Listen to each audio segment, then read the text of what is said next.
దినము మన యొక్క ధ్యానాంశంగా ఏర్పాటు చేయబడిన దేవుడి వాక్య భాగము పరిశుద్ధ గ్రంథమైన దేవుని వాక్యమైన బైబిల్ గ్రంథంలో నుంచి మూలవాక్యంగా మొదటి విషయము 103వ కీర్తన 13వ వచనంలో ఉన్న దేవుడి వాక్యాన్ని చదువుకొని ప్రార్థన చేసుకొని ఈ టీవీ ద్వారా దేవుడి యొక్క వాక్యాన్ని మనం ధ్యానం చేసుకుందామండి. కీర్తనల గ్రంథము 103వ కీర్తన 13వ వచనం మొట్టమొదటిగా మూలవాక్యంగా, తండ్రి తన కుమారుని ఎడల జాలిపడినట్లు యెహోవా తన యందు భయభక్తులు గల వారి ఎడల జాలిపడును. దేవుడు ఈ మాటలు మన వినికిడిలో మన ఆత్మీయమేడ నిమిత్తము ఆశీర్వదించునుగాక. ప్రార్థన చేసుకుందామండి. మహాపరిశుద్ధుడైన మా ప్రియ పరలోకం తండ్రి, భూమి ఆకాశించిన సృష్టికర్త శక్తిమంతుడా, నీకు వందనాలు స్తోత్రాలయ్యా. సమయంలో మా ప్రభువా, ఈ టీవీ ద్వారా వాక్యం బోధిస్తున్నప్పుడు ఈ టీవీ వాక్యాన్ని వింటున్న మా శ్రోతలందరినీ కూడా దీవించి ఆస్వాదించి నీ కృపలో వర్ధిల్ల చేయండి. వాళ్ళ కుటుంబాలను వాళ్ళ పిల్లలను దీవించి ఆస్వాదించయ్యా. చదువుకుంటున్న వారిని చదువులో దీవించండి, నిరుద్యోగులకు ఉద్యోగాలండి, వివాహం కావాల్సిన వాళ్ళంటే వివాహాలు జరిగించండి. మా తండ్రి సంతానం లేని వాళ్ళకు సంతానం ఇవ్వండి. ముఖ్యంగా అనారోగ్యంగా ఉన్న వాళ్ళను జ్ఞాపకం చేసుకోండి నాయనా. మా తండ్రి మా ప్రభా, ఈ సంఘ స్థాపకులైనటువంటి వినయ్ కుమార్ గారికి ఆరోగ్యం ఇస్తూ నడిపించయ్యా. మా తండ్రి ఏదైనా మా ప్రభా, ఈ వాక్యం బోధించటకు స్పాన్సర్ ఎస్ షారోన్ టీచర్ను జ్ఞాపకం చేసుకోండి నాయనా. కుమార్తెను దీవించి ఆశీర్వదించి ఆశీర్వాదకరమైన జీవితం, ఆత్మీయ జీవితంలో స్థిరంగా నడిపించయ్యా. వివాహ విషయంలో ప్రార్థిస్తుండగా మీ చిత్త ప్రకారంగా జరిగించండి నాయన. ఈ జేఎస్టీవీ చైర్పర్సన్ బర్నబాస్ గారిని కుటుంబాన్ని దీవించయ్యా. మా తండ్రి టెక్నీషియన్ తమ్ముడు మహేష్ కుటుంబాన్ని దీవించయ్యా. మా తండ్రి వింటున్నటువంటి శ్రోతలందరి కుటుంబాలలో ముఖ్యంగా అనారోగ్యంగా ఉన్న వాళ్లకు ఆరోగ్యం అనుగ్రహించమని ప్రార్థిస్తున్నాను తండ్రి. మీ కార్యములు జరుగుతున్నప్పుడు సాతాను అదృశ్యంగా అంతరాయం కలిగించేదానికి ప్రయత్నిస్తుంటాడు. సాతాను క్రియలు సర్వశక్తి కలిగినటువంటి నజరుడైన యేసు నామములో ఆజ్ఞాపిస్తుండగా బంధించి మీదే స్థలంలో మహిమ పొందమని యేసు నామమున వేడుకొంచున్నాం తండ్రి, ఆమేన్. ఈ జేఎస్టీవీ ద్వారా 3 జిల్లాలలో వాక్యం వింటున్నటువంటి మా శ్రోతలారా, మీ అందరికీ యేసు ప్రభు నామమున మొట్టమొదటిగా వందనాలు చెల్లిస్తున్నాను. మీరందరూ బాగున్నారు కదండి. మీ కొరకు అందరి కొరకు నేను రోజు ప్రార్థన చేస్తుంటాను. నా కొరకు, మా గ్రామ పరిచర్య కొరకు, మా టీవీ పరిచర్య కొరకు, సంఘ పరిచర్య కొరకు మీరు వ్యక్తిగత ప్రార్థనలో రోజు ప్రార్థన చేయవలసిందిగా నేను మనవి చేస్తున్నా. మరి దినము మూలవాక్యంగా మొదటి విషయాన్ని గురించి వాక్యాన్ని ధ్యానిస్తున్నప్పుడు ఈ కీర్తన గ్రంథము 103వ కీర్తన 13వ వచనంలో రాయబడిన మాటను మనం గమనించినప్పుడు, తండ్రి తన కుమారుని ఎడల జాలిపడినట్లు యెహోవా తన యందు భయభక్తులు గల వారి ఎడల జాలిపడును. మన యొక్క అంశము జాలిపడు దేవుడు. ఏందండి? జాలిపడు దేవుడు. పిల్లరా, ఈ 103వ కీర్తనలో 13వ వచనంలో చూసినప్పుడు 2 సార్లు అక్కడ రాసింది జాలిపడినట్లు అని, జాలిపడును అని. దేవుడు మనం ఆరాధిస్తున్నటువంటి మన ప్రభు అయినటువంటి యేసుక్రీస్తు వారు ఆయన జాలి కలిగినటువంటి దేవుడు. దేవుడికి స్తోత్రం కలుగును గాక. ఇరుకుల్లో, ఇబ్బందుల్లో, వేదనలో, కష్టాలలో, బాధల్లో, వ్యాధుల్లో, అనేకమైనటువంటి సమస్యలతో సతమతమవుతున్నటువంటి కుటుంబీకులను, ఆయా సంఘాల్లో ఉన్నటువంటి విశ్వాసులను కానీ, సంఘ పెద్దలను కానీ, సంఘ కాపరులు కానీ పరిస్థితులు బాగలేనప్పుడు ఈయన జాలి కలిగినటువంటి దేవుడు అనే విషయాన్ని మనం మరి ఈ సందర్భంలో జ్ఞాపకం చేసుకోవటం అనేటువంటిది మన ఆత్మీయ జీవితానికి ఇది చాలా సంతోషం, ప్రోత్సాహం కలిగేదానికి అవకాశం ఉంటుంది. దేవుడికి స్తోత్రం కలుగును గాక. ఈయన జాలి కలిగినటువంటి దేవుడు. చూడండి, చదివిన వాక్యంలో తండ్రి తన కుమారుని ఎడల ఏ రీతిగా జాలి పడతాడు. ప్రతి తండ్రి వాళ్ళ కుమారుల విషయంలో, కుమార్తెల విషయంలో చాలా జాలి, దయ ఇవి కలిగి ఉంటారు. వాళ్ళ భవిష్యత్తు బాగుండాలని తల్లిదండ్రులు కష్టపడి, కొంతమంది అయితే సాక్ష్యం చెప్తుంటారు, అయ్యా మేము అరకడుపు వదిని మా పిల్లల్ని చదివించుకున్నామండి, దేవుడు ఈరోజు వాళ్ళు ఆశీర్వదించాడు, వాళ్ళు మంచి పరిస్థితుల్లో ఉన్నారు, సరైనటువంటి ఆహారం తిన్నందువల్ల మాకు శరీర బలహీనతలు వచ్చాయి, అయితే మా బిడ్డలందరూ కూడా మాకు ఆర్థిక సహాయం పంపిస్తుంటారు అని ఒక ఆయన నాతో ఈ రీతిగా అన్నాడు. వాళ్ళ బిడ్డల విషయంలో జాలి, దయ అనేటువంటిది తప్పకుండా ప్రతి కుటుంబంలో తండ్రికి, తల్లికి తప్పకుండా ఉంటుంది. అయితే ఈ వాక్యాన్ని ధ్యానించుకుంటున్నప్పుడు, ఆత్మీయంగా ఈ వాక్యాన్ని మనం ధ్యానించుకునేటప్పుడు ప్రభువు మనకు ఆత్మీయ తండ్రి అనే విషయాన్ని సందర్భం వచ్చినప్పుడు మరి దేవుని సేవకులంగా మేము చెప్తూ ఉంటాం. ఎందుకంటే ఆయన ఆత్మీయ తండ్రి, పరమ తండ్రి. ఆయన పరమ తండ్రి, ఇహలోకపు తండ్రి.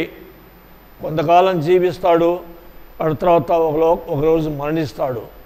అయితే ఈ పరలోకపు తండ్రి అయినటువంటి మన ప్రభు అయినటువంటి దేవుడు, ఆయన మూడో దినం మరణంలోంచి లేచినటువంటి దేవుడు, యుగ సమాప్తి వరకు నేను మీతో ఉంటాను, మిమ్మల్ని ఆదుకునే దేవుణ్ణి, మీ ఎడల నేను కృప చూపించే దేవుణ్ణి, మిమ్మల్ని నేను కరుణించే దేవుణ్ణి, మిమ్మల్ని ఆశీర్వదించే దేవుణ్ణి ఈ పరిశుద్ధ గ్రంథమైన దేవుడి యొక్క వాక్యమైన బైబిల్లో ఆదికాండం నుంచి ప్రకటన వరకు అనేక మంది ప్రవక్తలు, అపోస్తుల ద్వారా ఒక్కొక్క సందర్భంలో ఒక్కొక్క రీతిగా ఆయన మరి తెలియచేసినటువంటి దేవుడు. ఆయన దేవుడికి స్తోత్రం కలుగును గాక. ఆ జాలి కలిగినటువంటి దేవుడి విషయంలో పిల్లరా ఆయన కోరేది ఏంటంటే ఆయన యందు భయము, భక్తి. భయము, భక్తి. భయం అంటే మీకు తెలుసు, దేవుడు చూస్తున్నాడు అనేటువంటి ఆ భయం కలిగి జీవించాలి. పాపం చేయకూడదు, అన్యాయాలు చేయకూడదు, అక్రమాలు చేయకూడదు, మోసపూరితమైన జీవితాలు జీవించకూడదు. భక్తి అంటే పిల్లారా ప్రతిరోజు దేవుడు వాక్యం చదవండి, వ్యక్తిగత ప్రార్థన, కుటుంబ ప్రార్థన చేసుకోండి, టీవీల ద్వారా వాక్యాలు వినండి, ఉద్యోగ సభలు జరుగుతున్నప్పుడు మీ ప్రాంతాల్లో తప్పకుండా వెళ్ళండి, వాక్యం వినండి. ఇది భక్తి జీవిత యొక్క లక్షణాలు. ఈ రెండు ఆధ్యాత్మికమైనటువంటి లక్షణాలు మనం కలిగి ఉండాలని దేవుడు కోరుతున్నాడు. ఎందుకనంటే ఇది మనకు మంచిది, ఒక క్రమశిక్షణ. భయభక్తులు లేకుండా దేవుడు మన విషయంలో జాలి పడకూడదా అని కొంతమంది నాస్తికులు లేక ఆత్మీయత లేనటువంటి వాళ్ళు అనుకోవచ్చు.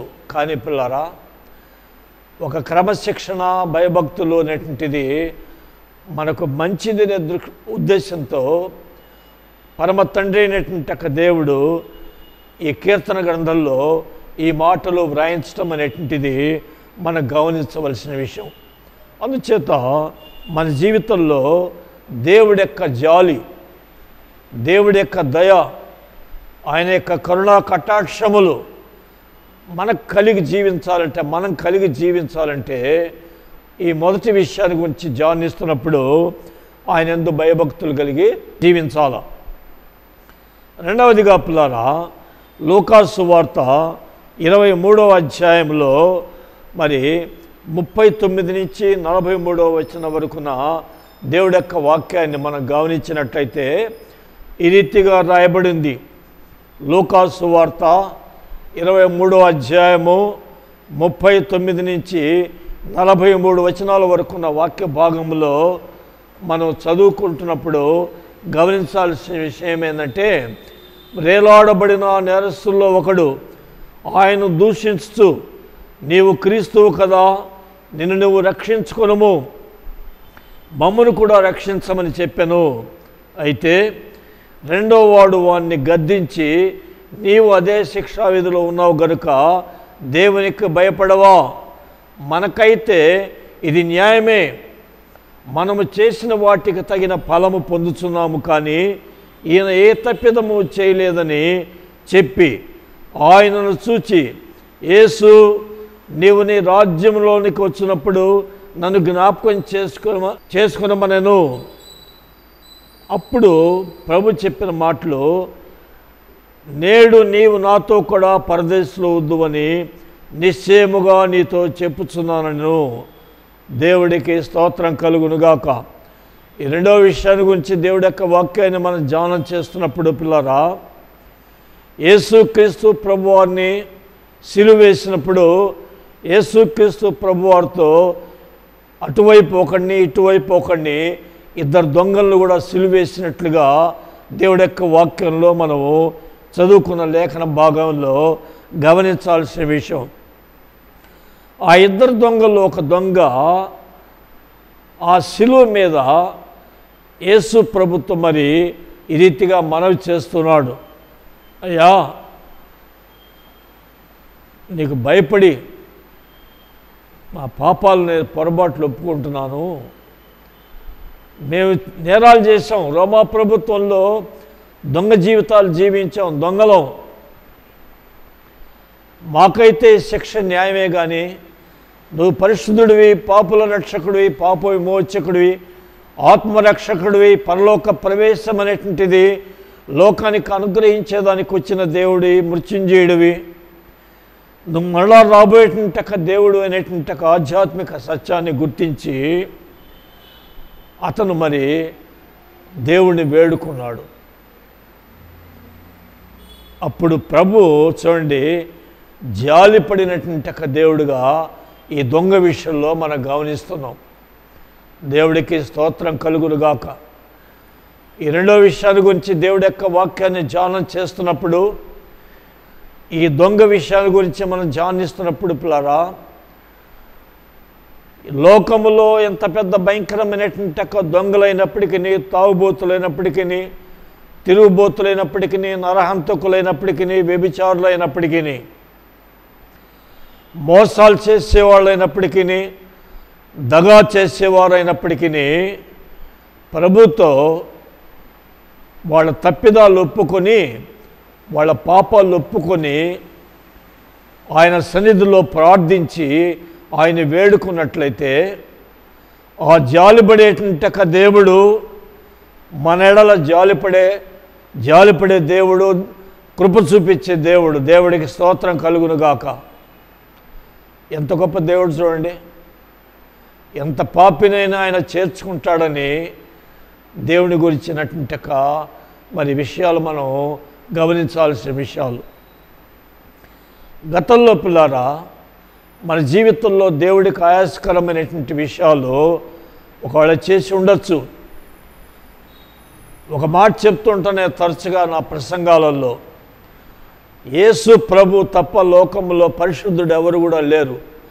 ఆయన జన్మ కర్మ పాపము లేనివాడు, మనందరం జన్మకర్మ పాపులం.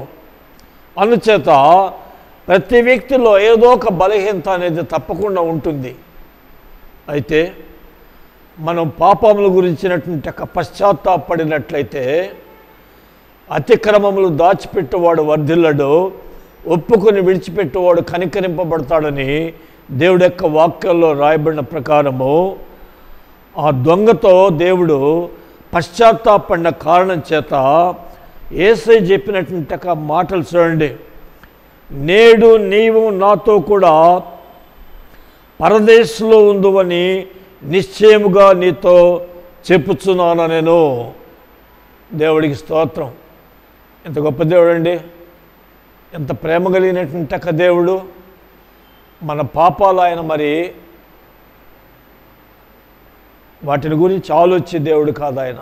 మన యొక్క పాపాలు ఆయన జ్ఞాపకం చేసుకోడు.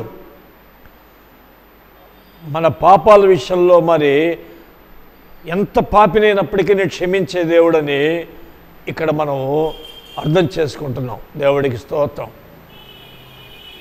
దొంగ అన్నాడు, అయ్యా నీవు నీ రాజ్యంలోనికి వచ్చినప్పుడు నన్ను జ్ఞాపకం చేసుకో ప్రభు అంటే, నేడు నువ్వు నాతో కూడా ఉంటావు పరదేశంలోని, నేడు నీవు నాతో కూడా, నా వెనకాలో నా కాళ్ళ కిందో కాదు, నాతో కూడా ఉంటావు అనేటువంటి ఆ దేవుడి యొక్క వాగ్దానం చూసినట్టయితే, ప్రభు చేసిన వాగ్దానము ఎంతో చాలా సంతోషకరమైనటువంటి ఒక విషయాన్ని మనం దీంట్లో అర్థం చేసుకుంటున్నాం. అందుచేత ఈ రెండవ విషయాల గురించి ధ్యానిస్తున్నప్పుడు, ఆ రోమా ప్రభుత్వంలో గజదొంగగా ఉన్నటువంటి ఆ వ్యక్తిని క్షమించిన దేవుడు, కరుణించిన దేవుడు, జాలిపడిన దేవుడు మనం ఆరాధిస్తున్న మన ప్రభు అయిన యేసుక్రీస్తు. ప్రపంచవ్యాప్తంగా ఈనాడు అనేకులు ఆయన ఆరాధించడానికి కారణం ఏంటంటే, ఆయనలో ఇన్ని సుగుణాలు ఉన్న కారణం చేత. దేవుడికి స్తోత్రం. మూడో విషయాల గురించి మనం గమనించినట్టయితే పిల్లరా, మొదటి రాజుల గ్రంథము 21వ అధ్యాయంలో మనం గమనించినట్లయితే 27, 29 వచనాలు. మొదటి రాజుల గ్రంథము 21వ అధ్యాయము 27, 29 వచనాల్లో ఉన్న దేవుడి యొక్క వాక్యాన్ని మనం గమనించినట్టయితే ఈ రీతిగా రాయబడింది. ఆహాబు ఆ మాటలు విని తన వస్త్రములను చింపుకొని గోనె పట్ట కట్టుకొని ఉపవాసం ఉండి గోనె పట్ట మీద పరుండి వ్యాకుల పడుచుండగా యెహోవా వాక్కు తిష్పీయుడైన ఏలియాకు ప్రత్యక్షమై ఇలాగు సెలవిచ్చెను, ఆహాబు నాకు భయపడి వినయముగా ప్రవర్తించుట చూచితివా? నాకు భయపడి అతడు వినయముగా ప్రవర్తించుట చేత ఆ అపాయము అతని కాలమందు సంభవింపకుండా ఆపి అతని కుమారుల కాలమందు అతని కుటుంబం మీదకి నేను దాన్ని రప్పించదను. ప్రభు ఏలియా అనేటువంటి ఒక ప్రవక్త ద్వారా ఈ ఆహాబు అనేటువంటి ఒక ప్రవక్తను హెచ్చరించాడు. ఇశ్రాయేలు ప్రజల్లో ఆహాబు చాలా దుర్మార్గుడు అని ఆయన చరిత్ర మరి ఈ రీతిగా రాయబడింది. ఆ దుర్మార్గుడైనటువంటి ఒక ప్రవక్తకు ఏలియా అనేటువంటి ఒక దైవజనుడి ద్వారా వర్తమానం పంపించాడు, వర్తమానం ఇచ్చాడు. ఆ వర్తమానం ఇచ్చినప్పుడు జాగ్రత్త, అపాయం కలుగుతుంది, నీ మీదికి నీ కుటుంబం మీదికి అపాయం కలుగుతుంది, దేవుడు సెలవిచ్చినటువంటి ఒక మాట నీకు చెప్తున్నాను ఆహాబని దైవజనుడైనటువంటి ఒక ఏలియా అనే ప్రవక్త చెప్పినప్పుడు ఆయన వినయముగా మరి విధేయత చూపించి భయపడ్డాడు. కానీ పిల్లారా, అపాయం వచ్చినప్పుడు చూసుకుందాంలే అనేటువంటి ఆ తిరుగుబాటు మాట అనేటువంటిది ఆయన అనలే. దేవుడికి స్తోత్రం. ఆ విషయం గురించి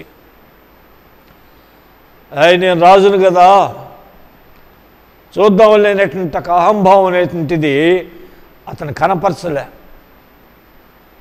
ఈనాడు కొంతమంది, అందరి గురించి నేను చెప్పను, ఆయా సంఘాలలో నేను సంఘ కాపరిగా ఉన్నప్పుడు దేవుడి యొక్క వాక్యాన్ని దైవ సేవకులమని మేము చెప్తున్నప్పుడు దేవుడి ప్రజలు విని విధేయత చూపించాలా, వినయం చూపించాలా, దేవుడికి భయపడాలా, వాళ్ళ తప్పిదాలు ఏదైనా ఉంటే ఒప్పుకొని విడిచిపెట్టి ప్రభు సన్నిధిలో మరి పశ్చాత్తాపడాలా.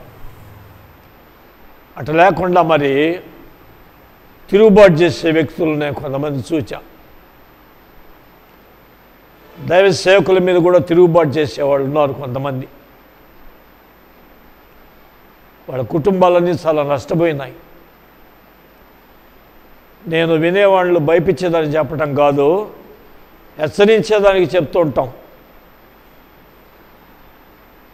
ఈ హెచ్చరికలు తీసుకున్నప్పుడు ఆహాబు జీవితంలో ఏ రీతిగా అతను ప్రవర్తించాడో, ఏ రీతిగా భయభక్తులు చూపించేదానికి అతను ఇష్టపడ్డాడో, ఆ రీతి అయినటువంటి ఆత్మీయమైన జీవిత విధానం అనేటువంటిది మనం కూడా కలిగి జీవించాలని ఈ పరిశుద్ధ గ్రంథమైన దేవుడి వాక్యమైన బైబిల్ గ్రంథంలో ఆయా చోట్ల ఆయా సందర్భాలలో దేవుడు ప్రవక్తల ద్వారా, అపోస్తుల ద్వారా ఈ మాటలు వ్రాయించి ఆ పరిశుద్ధ గ్రంథాన్ని మన చేతికి ఇవ్వటం జరిగింది. దేవుడికి స్తోత్రం కలుగునుగాక. హల్లెలూయా. ఏమండి, ఈ దేవుడి యొక్క వాక్యాన్ని వింటున్న ఈ సమయంలో మన జీవితాల్లో మనం ఎట్టున్నాం ఒకసారి మనం పరీక్షించుకుందాం. దేవుడి యొక్క వాక్యము దేవుడి సేవకుడు చెప్తున్నప్పుడు విధేయత చూపిస్తున్నామా, వినయంగా ఉన్నామా, లేకపోతే తిరుగుబాటు చేస్తున్నామా? సంఘాల్లో కొంతమంది తిరుగుబాటు చేస్తున్నందువల్ల ఈనాడు సంఘాలు చీలిపోయి ప్రత్యేకంగా పెట్టుకోవటం అనేటువంటిది ఆయా ప్రాంతాల్లో జరుగుతున్నాయి. తల నరిసిన వృద్ధుడును ఎన్నో అనుభవాలు చూచా. నేను చూచిన అనుభవాలే చెప్తున్నా. దానికి కారణం ఏంటంటే పిల్లారా, కొంతమంది అహంభావము, అతిశయాల వల్ల, ఆధిపత్య పోరు వల్ల ఏమండి ఈనాడు సంఘాలు, సంస్థలు చీలిపోతున్నాయి. దేవుని నామానికి దూషణ కలుగుతుంది. అన్యజనుల్లో మనకు చాలా మరి బాధాకరమైనటువంటి పరిస్థితులు అనేది కొంతమంది తిరుగుబాటు స్వభావం వల్ల, అహంభావం వల్ల. అయితే ఆ విధమైనటువంటిది ఒకవేళ మనలో ఉంటే ప్రభు దగ్గర ఒప్పుకుందాం, విడిచిపెట్టేద్దాం. ఆయన రక్తంతో మనల్ని మనం శుద్ధి చేసుకుందాం.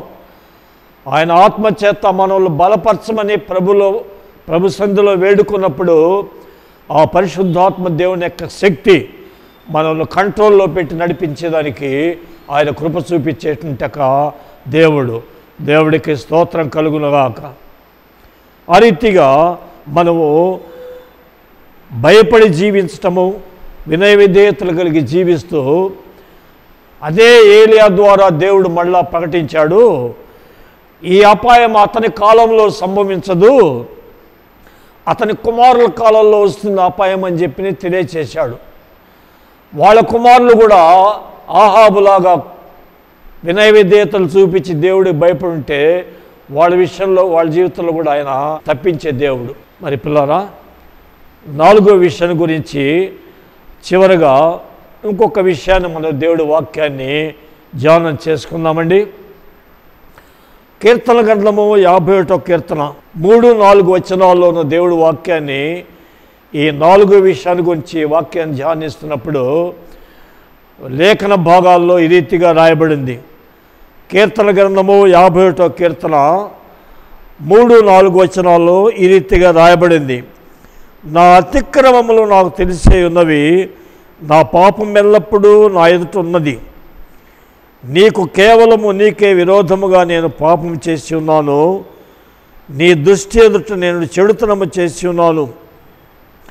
కావున ఆజ్ఞ ఇచ్చినప్పుడు నీవు నీతిమంతుడుగా అగుపడదువు, తీర్పు తీర్చినప్పుడు నిర్మలుడుగా అగుపడదువు. ఈ మాటలు పలికినటువంటి ఒక వ్యక్తి ఎవరంటే దావీదు. ఏమండి, దావీదు చాలా గొప్ప వ్యక్తి. గొప్ప వ్యక్తి అయినప్పటికీ ఒకానొక దినము హిత్తీయుడైనటువంటి ఉరియా అనేటువంటి ఆయన భార్య బేర్షబాను ఆయన మరి వరించి ఆయన చంపించి అంతఃపురంలో తెచ్చిపెట్టుకున్నాడు. 2 విషయాల్లో ఆయన ఆజ్ఞ తప్పాడు. నీ పొరుగు అని భార్యను ఆశించకూడదని ఒకటి, నరహత్య చేయకూడదు. యుద్ధంలో అనేక మందిని శత్రువులను సంహరించడం అనేటువంటిది అది యుద్ధాలు పోయినప్పుడు అది రాజుల యొక్క ధర్మం, అది దాని విషయం కాదు.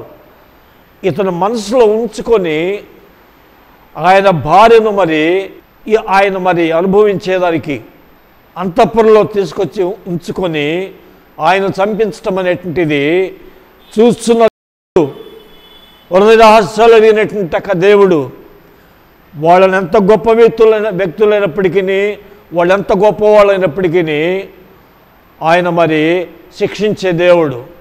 ఇలా ఈ వాక్యాన్ని ధ్యానం చేస్తున్నప్పుడు మనం గమనించవలసిన విషయం ఏంటంటే, దావీదు జీవితంలో చాలా గొప్ప వ్యక్తి ఆయన ఒక చక్రవర్తి అయినప్పటికీ ఆయన ఈ రీతిగా 51 కీర్తన 3-4 వచనాల్లో అంటున్నాడు, నా అతిక్రమములు నాకు తెలిసే ఉన్నది, నా పాపం ఎల్లప్పుడూ నీ ఎదుట ఉన్నది, నీకు కేవలంగా నీకు విరోధముగా నేను పాపం చేసి ఉన్నాను. ఎంత గొప్ప వ్యక్తి చూడండి ఆయన.